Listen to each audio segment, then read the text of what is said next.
За өглөөний мэндэ. За Сүхбаатар аймагт ажиллаж байгаа 3 дахь өдөр маань эхэлж байна. За бид нар яг одоо Сүхбаатар аймгийн сургууль дээр санхүүгийн боловсрол бидний амьдралыг сургалтыг хийж байгаа.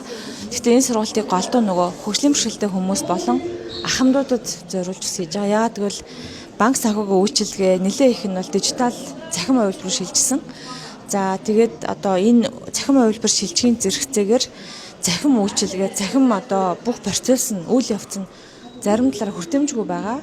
За нөгөө талд иргэдийн бас санхүүгийн цагаан толгой гэдэг зүйлийг тааруулах байгаа гэсэн үг. За санхүүгийн цагаан толгой гэдэг юм таарах учраас заримдаа өөрсдийгөө бас санхүүгийн эрсдэл оруулаад байгаа. Тэгээ хүн хэдий ч нэг хөгжлийн бэрхшээлтэй ч юм уу эрүүл мэндийн асуудалтай байх тусмаа дагалдаад бас өөр санхүүгийн эрсдэл бас бий болдог байхгүй юу? Ийм эмчилгээ тий.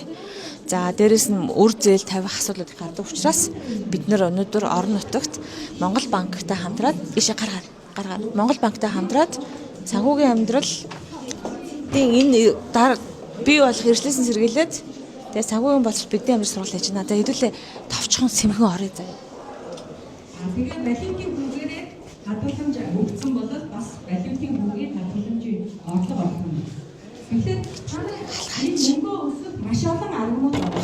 За тэгэхээр хамгийн гол нь хүмүүс хинч мөнгө хөрвүүлж болно. Хинч өөрийгөө хэрвээ мэдээлэлтэй байх юм бол эрслээс хамгаалах боломжтой. Хинч бас мөнгийг одоо зөв-зөвтэй зарцуулчих боломжтой. Тэгэхээр энэ мэдээллийг өгөн дээрэс нь энд бүх аймгийн банк санхүүгийн мэргэжил төрсэн байгаа болохоор иргэд хүссэн асуултаа асуугаад хариулт аваад өөртөө тулгамдж байгаа зарим санхүүгийн асуудлуудын мэдээллийг ингээд энд байгаа бүх мэргэжлүүдээс авах байхгүй юу. Тэгээ тэрүүгээр л энэ банк санхүүгийн үйлчлэгийг илүү хүртээмжтэй болгож өгч байгаа гэсэн. За тэгээ дараагийн уулзалтын дээр уулзъя. За энэ бол одоо ингээд чимээгүй яриа байгаа. За яг одоо Сүхбаатар аймаг дээр бид нар 3 дахь өдөртөө төрийн албаагчид ялангуяа энэ одоо хүнд төрийн үйлчлэгийг хүргэдэг бүх албаныхын хүмүүсийг дуудаад бидний амьдрах тогтолцооны тухай лекц бэлдсэн байгаа. Тэрийг ярьж байгаа. Саяны тэрнийхээ яг өмнөхнөнд би сая танин мэдгүй цувралсан энерги сэтгэлийн дасгал хийж би ялалт өгсөн байгаа. Тэгээд манайхан сая аюу гоё дасгалаа хийгээд одоо ундрах баяр зөвлөх маань лекц уншина. Тэгээд маш олноороо бас цугулж ирчээд ингээд маш гоё одоо сонсохоор идэвхтэйгээр оролцсон байна шаардаа. Тийм боллоо ингээд нэг өөр ингээд ирсэн байгаа гэсэн. За би гарлаа шүү. За бай би суулаа. Хөгжлийн бэрхшээлтэй хүмүүс маш олон хүмүүс бие даан амьдардаг энэ тогтолцоо дэлхийд даяар одоо дэлхийн олон орнд хөгжиж байгаа. Тэгээд Сүхбаатар аймагт одоо яг энэ бие даан амьдрах тогтолцоог ярьж байгаа нэг салбар төсөл болохоор хэрэгжиж байгаа асуудал. Ундрах баяр зөвлөх хүмүүс сая нөгөө төрийн албаагчдад танилцуулга хийсэн. Тэгээд энэ дээр бас товчхон мэдээлэл өгөөд тэгээд дээрэс нь бас нөгөө 3 өдөр Сүхбаатар аймагт ажиллаа. 2.5 өдөр ажиллаа. Хөгжлийн бэрхшээлтэй хүмүүстэй уулзлаа, ахмад наснуудтайгаа уулзлаа. За хүүхдүүдтэй бараг одоо 70 гаруй хүүхдүүд хөгжлийн бэрхшээлтэй хүүхдүүдэд хөдөлгөөн цэцлийн зөвлөгөө үзлэгүүд хийлээ. Хөхний авдрын эмч маань маш олон үзлэг хийгээд дууслаа. За тэгээд дээрэс нь ундрах бид хоёр түрүүн бид амьдрах тогтолцооны тухай яриануудаа хийчлээ. За сэтгэл зүйчтэйгээ хамтраад анзаарчилсан сэтгэл зүйн стресс тайлах асуудлаар бас уулзлаа. Тэгээд Сүхбаатар аймгийн хөдөлмөр халамжийн газар, эрүүл мэндийн газар, за банк санхүүгийнхэнтэй хамтраад бас банкныхны санхүүгийн сургалтын асуудлаар бас зөндөө хүмүүс сургалт хийлээ. Ерөөсө 2.5 өдрөөс битүү ингээд харин зай завсраг бол завсраггүй ажиллаа. Тэгээ энэ бүх одоо боломжийг олгосон. Энэ бүх зохион байгуулалтын дээр манай Хурцбаяр дарга болон одоо цэг дарга таны ажлын албанд байгаа маш олон хүмүүс тусаллаа. Холбон зуршлаа. Мэдээлэл маш хурдан ингээд зохион байгуулалтаар хийж ингэж бидний ажил нэлээд бас үр дүнтэй ингээд бас дээрээс нь шин төлөвлөгөөнүүдтэй ингээд дараагийн аймаг руу явах гэж байна. Тэгээд миний хувьд бол маш их баяртай байна. Маш их баярлалаа гэж хэлье. За манай зөвлөх. За ундрах хоёр. Тэгээд энэ удаа ажлын нэг гишүүний ажлын багт бас араад таахудаа ярьлаа. Тэгээд би бас нэг давхар үүрэгтэйгээ сая гишүүн бас танилцууллаа. Тун удахгүй энэ 4 сард Европын холбоотой хамтарсан нэг саяны хэлдэг энэ бие даан амьдрах тогтолцоог бэхжүүлэх гэдэг нэг төс хэрэгжиж байгаа. Тэгээ бид нар ярилцаад Европын холбоотой ярилцгаад энэ дотроо 6 аймгийг илүү сонгож бас илүү их нөгөө тэр орон нут 6 аймгийн энэ чиглэлээр ажиллах чинь иргэн нийгэм байгууллага дэмжийя гэдэг асуулт яригч. Тэгээ нэгэнд нь Сүхбаатар аймгийг багтаасан.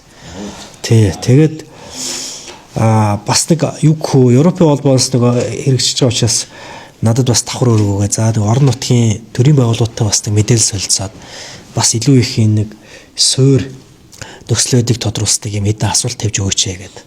Тэгсэн тэгээд бас тантай уулзахдаа бас 2-3 асуултыг ярилцсан явуул болж гинөө гэд. Танай аймагт байгаа нэг тус чууч гэдэг нэг төрлийн бас байгууллага бид нэр сонгосон.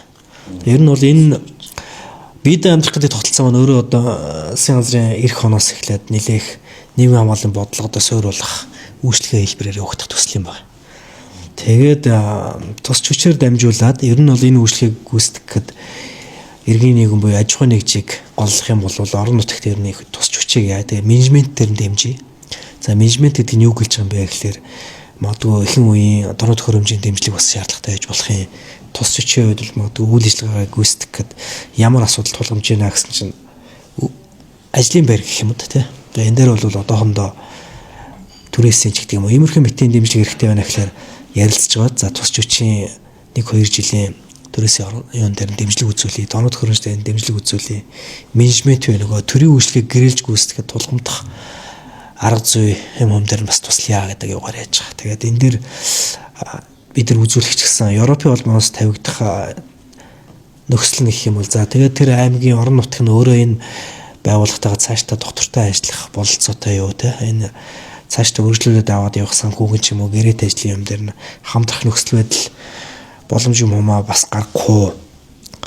Тэгээд дараагийн цаашдын чиг стратеги юмдаа энэ нийгмийн бодлогыг орон нутгийн нийгмийн бодлогын бас нэг хэлбэр болгохгүй ч гэдэг юм уу. Иймэрхүү мэтийн зүйлийг бас тодруулж өгч ярилцаарай гэдэг нэг тийм юу байсан. Тэгэхээр энэ талаар танаас бас нэг товчхон л тийм яриа болох гэж. Тий. Тэр энэ яриа авна гэдэг нь одоо шүү. Тий, одоо яг нь ийм стратеги байв. Тий. За, орон нутгийн дэмжлэгийн засаг. Бид нар уусаа таслаа жижигэн болохоор эвлүүлээд байгаа. Нэг юм яг тодруулж чи. Тэгээд тантай энэ ярилцгаа зүйлийг айхтар дэлгэрүүлэл тэгсэн хөшийн зүгээр л өсвөл тодруулга юм байна. Цааш нь ажиллахгүй тийм бас. За тэгээ юуны түнд та хүнтэйгээ бас одоо 2 хоног бид нар манай хүмүүс хамтарч ажиллалаа. Тэгээ 2 хоног хагасд бол маш шахуу хөтөлбөртэй үр дүнтэй хамтарч ажиллалаа. Манай ахмад дуутай, хөгжлийн бэрхшээлтэй иргэд за хөөхтүүд энтергээд ингээд л 2 хоногт л хэдүүлээ их ажил амжууллаа шүү. Тэгээд энэ дээр бас санаачлаг гаргаж авсаад бас харамчлаг гүшүүндээ бас талархж байгаа илэрхийлье. За ялангуяа тэр манай урт хотын өмдний усны асуудлын төрөө сая нэлээд том хэлэлцүүлэг. За стратегийн хувьд бол нийгмийн шийдвэртэй нэлээд томоохон ажлын хэллийг өсөдөл хамтдаа тавилаа ярилцлаа. Тэгээд бид нар бас тэр усны багтай тусгайлан бас нэлээд уулзаж бас асуудлуудаа ингээд ярилцаад энэ төслийг ер нь бол одоо Сүхбаатар аймагт хэрэгжүүлъя гэдэг дээр нэлээд бас ойлголцолд хүрсэн гэж. За 1 2 3 за ингээд бидний баг гэрээсээ гарцгай баг маань одоо Зүүн аймагт ажиллаж байгаа. Тэгээ 2 дахь аймагтаа ирлээ. Хинтэн аймагт ирлээ. За та өөрийгөө танилцуулаарай. Бидний угтаж авч байгаа. За Хинтэн аймгийн засаг дарганы хамгаалалт нийгэм бодлогын хэлтсийн дарга Түмэн Жаргал. За тэгээ 5 хүн Хинтэн аймагт тавтай морил. За биднийг бас огтож авсанд баярлалаа. За түмээгч бид нар бараг 7 хоног ярилцсан да. Утсын цаанаас ярьж одоо анх удаа нүүр нэр хараад ингээ уулзж байна. За ингээ бид нар яриагаа авчиад араас ч яваад орё. Та манай нөгөө хэдтэй уулзаад тотгошоо орж байгаа. За одоо бид нар нэг юм үзүүлээ. Манай багт төрийн бас байгууллагаас явж байгаа. За их чимэг маань хөгжлөмжлөх хүүхдүүдэд зориулсан дэмжих бүлгийн үйлчлэгээний хувилбар байж болно шүү. Энийг орон нутгт хийе гэдэг ярьж явж байгаа. За мөн манай ундрах хоёр зөвлөх бид хоёр бид амьдрах одоо тогтолцооны тухай ярьж байгаа. Ундрах маань энд ингээд машинтайгаа явж байна. Ундрахыг газ үзэж сая араас ирсэн. Машин дээр нь ийм стикер байгаа манайхаа хараа. Нэг ийм стикер наасан. Зарим энэ стикерүүдэд дараа нь арилгасан. Хөөе. Ундрахаа. TV8-аас гэдэг. Хай, сайн авч ирсэн үү? Сайн авч ирлээ. Дажгүй юу? Дажгүй яваад ирлээ тий. Аха. Буудлал руу дэше өргөгдөх юм шиг байна да. За. Бид нар ерөнхийдөө сая Нөгөө нэг буудлын руу дээш ингээ өргөгдөд яваад ах ямар тэрэгцэртэйгээ эн тэнд зөөгдөд ингээ орон нутгад явхад Мэдээж хэрэг бид нар ч одоо өөрсдөө хүний эрх хүртээмжийн асуудал хөндчихсэн гэдэг утгаараа хэцүүж гисэн нөгөө талдаа бас нэг биет байдлаар асуудлыг бас нэг таниулж байгаа хэрэг юм байна тий. ядарч ин гайгүй. Гайгүй. За ингээд ундрах хоёр маань энд байна. За одоо сори хоёроо тийш явлаа шүү.